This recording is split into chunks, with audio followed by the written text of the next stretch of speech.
Bien, ahora hablando sobre la cisticercosis, su historia empieza en el año de 1855, cuando el médico alemán Friedrich Kunchenmeister empieza a desarrollar los conocimientos sobre el ciclo de vida de la Taenia solium. Años más tarde, en 1940, se da el reconocimiento sobre la neurocisticercosis con el reconocimiento de todos sus síntomas y complicaciones en personas que la padezcan.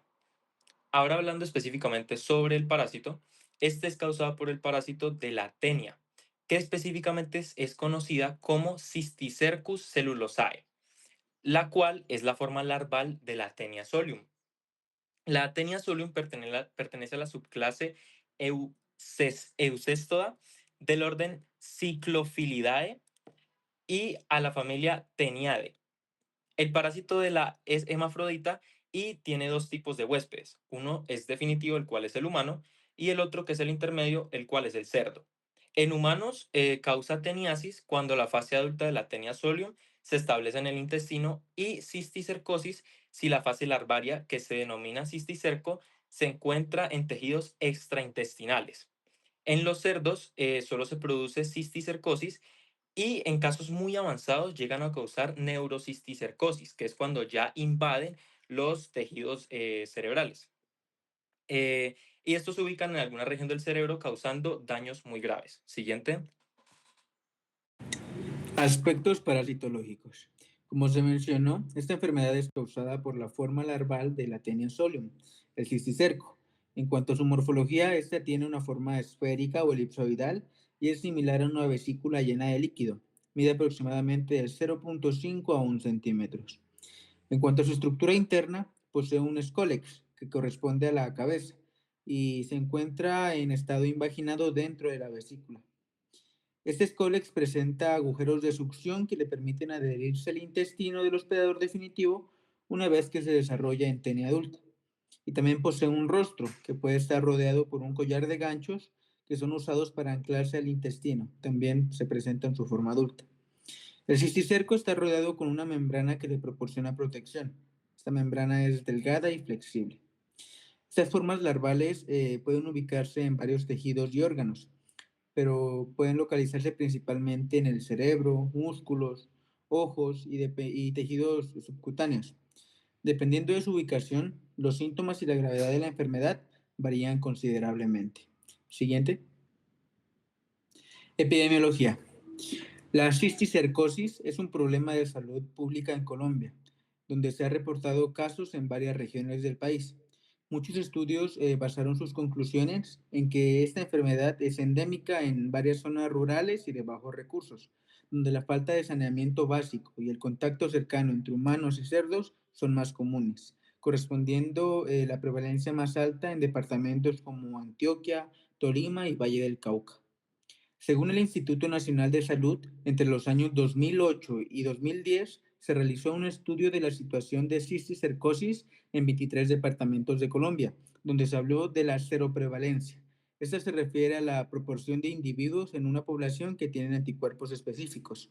Se observó un mayor porcentaje en adultos del grupo de edad de 18 y 44 años. La seroprevalencia general correspondió al 8,55%, la más alta en el departamento del Baupés con 40,19% y la menor en el departamento de Caldas con 0,53%. Al evaluar factores de riesgo se demostró que ser mujer representa mayor riesgo para adquirir la infección. El hecho de no lavar verduras con agua potable antes de consumirlas y el hecho de no lavarse las manos después de ir al baño y usar el sanitario son factores de riesgo también importantes. Siguiente. Bueno, ahora pasamos a hablar con el ciclo biológico. El ciclo biológico es de la Taenia solium y aquí empieza con los seres humanos porque pueden presentar una infección intestinal por herpintos adultos tras la ingestión de carne de cerdo contaminada. Pueden desarrollar una cisticercosis después de la ingestión de huevos. Este ciclo biológico es heteroxeno o indirecto obligado, tiene una reproducción sexual y la infección en cerdos es de huésped intermediario y en humanos puede ser o huésped definitivo o intermediario. Con respecto a la infección cuando sea en el huésped intermediario, va a ser la tenia en su forma larvaria. El cerdo se infecta al ingerir la vegetación contaminada con huevos o proglótides grávidos. Los huevos ingresan al tracto digestivo de estos animales. Aquí se va a dar una penetración de oncoesferas. Esto consiste en que una vez ingeridos, esos huevos van a eclosionar en el intestino de los animales y las oncoesferas, que son las pequeñas larvas esféricas que tienen varios ganchos, van a atravesar la pared intestinal migrando hacia la musculatura del animal. Después pasamos con la formación de los cisticercos. Como miramos, pues en el músculo, cuando entran estas oncoesferas, van a desarrollar los cisticercos, que son larvas encapsuladas. Estos permanecen en la carne del animal infectado hasta que son consumidos por el humano. Ya la infección, que es en el huésped definitivo intermediario, que es el humano, se va a dar en la forma adulta del parásito, que aquí empieza con que los seres humanos ingieren carne de cerdo con cisticercos cruda o poco cocida. Después de la ingestión, estos quistes se envaginan, se adhieren al intestino delgado por medio de las ecólices y maduran hasta convertirse en tenias adultas. Las tenias adultas producen proglótides que se tornan grávidas, se desprenden de la tenia y pueden migrar. Estas, cuando se desprenden, los proglótides o huevos salen del huésped definitivo y a través de las heces, es lo que pues hago referencia al decir que migran.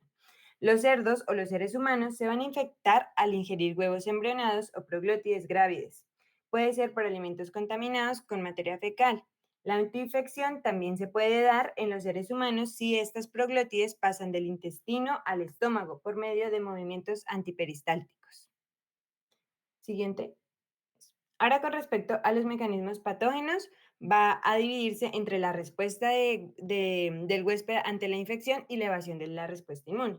Pero pues empezando con mecanismos patógenos, en cuanto a la cisticercosis, la aparición de la enfermedad se debe a la localización de los parásitos en diferentes tejidos o reacciones que inducen en el huésped. La presencia de estos cisticercos en el cerebro recibe el nombre de neurocistecircosis.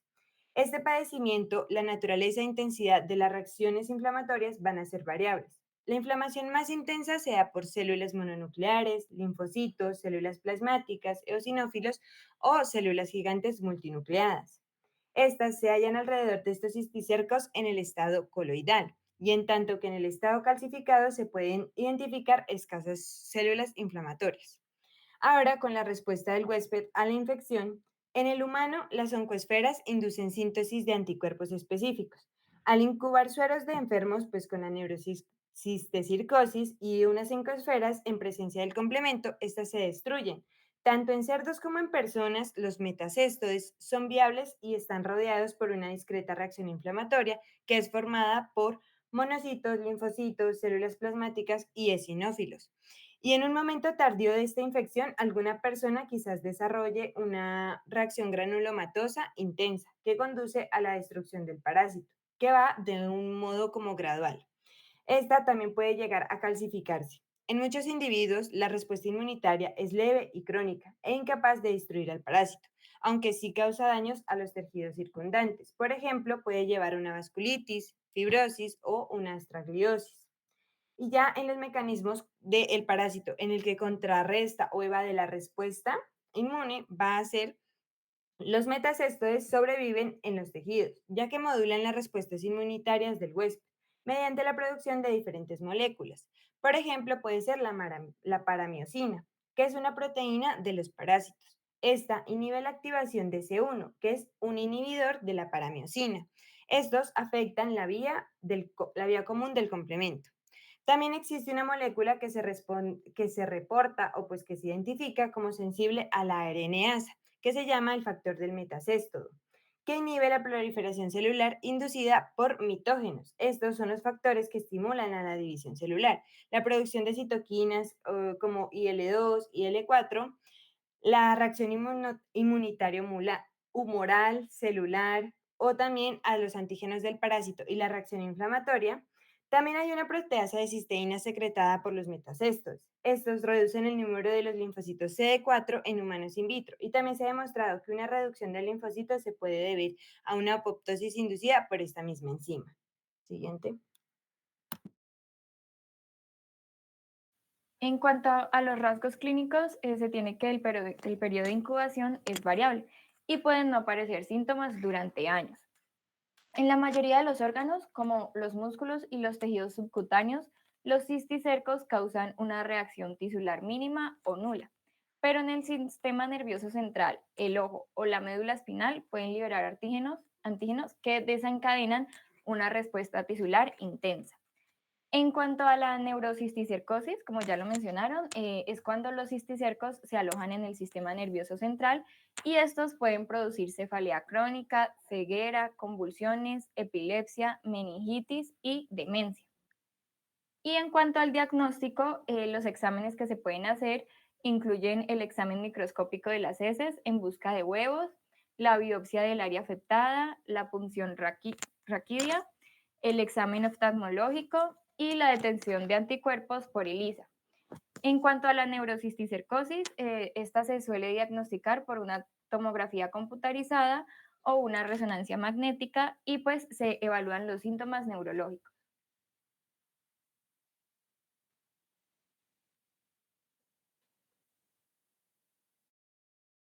En tanto al tratamiento, en los cisticercos tenemos un tratamiento antiparasitario. En este tenemos al praziquantel y al albendazol, los cuales se utilizan para eliminar los cisticercos. La elección de tratamiento pues depende de la ubicación y el número de quistes. Tenemos también antiinflamatorios potentes como lo son los esteroides para disminuir la hinchazón. Tenemos corticosteroides y antipiléticos para tratar más que todo lo que son los síntomas. Cabe aclarar que si el quiste se encuentra en el ojo o en el cerebro, pues que son lugares de extremado cuidado, pues se debe iniciar un tratamiento con esteroides algunos días antes de otros medicamentos para evitar los problemas causados por la hinchazón durante el tratamiento antiparasitario. Lastimosamente, pues no todas las personas se benefician de este tratamiento antiparasitario. Y como otra también tenemos la intervención quirúrgica, ya que en casos de cisticercosis neurocística puede ser necesario realizar una cirugía para remover los quistes o tratar complicaciones como hidrocefalia. Siguiente. Aquí tenemos las dosis del praziquantel y el albendazol. El praziquantel es de 2.5 a 10 miligramos, pero esto es en teneasis y 100 miligramos en 3 dosis solo el primer día. Y después ya tenemos 50 miligramos en 3 dosis por 29 días. Esto funciona igual en los adultos.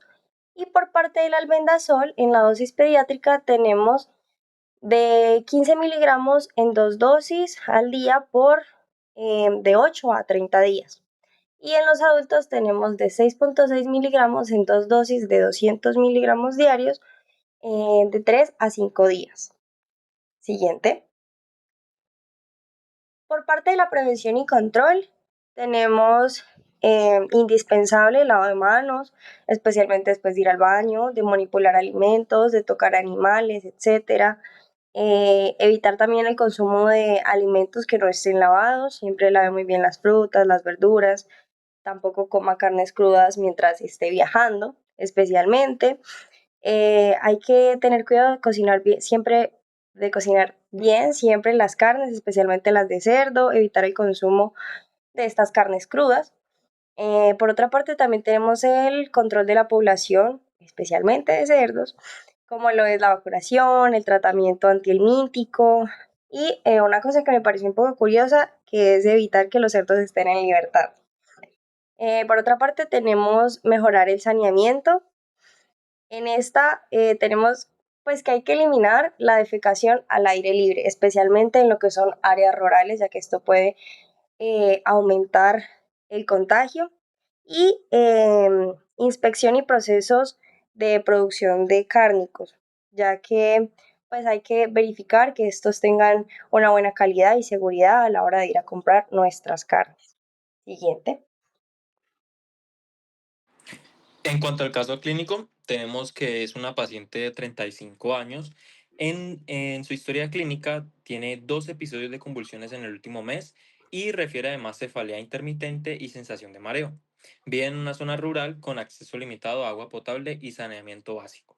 En el examen físico se evidencia que esta se encuentra orientada sin signos de déficit neurológico focal, es decir, que esta tiene una buena habla, no está desorientada y los signos vitales son normales. No se observan otras alteraciones significativas en el examen físico general.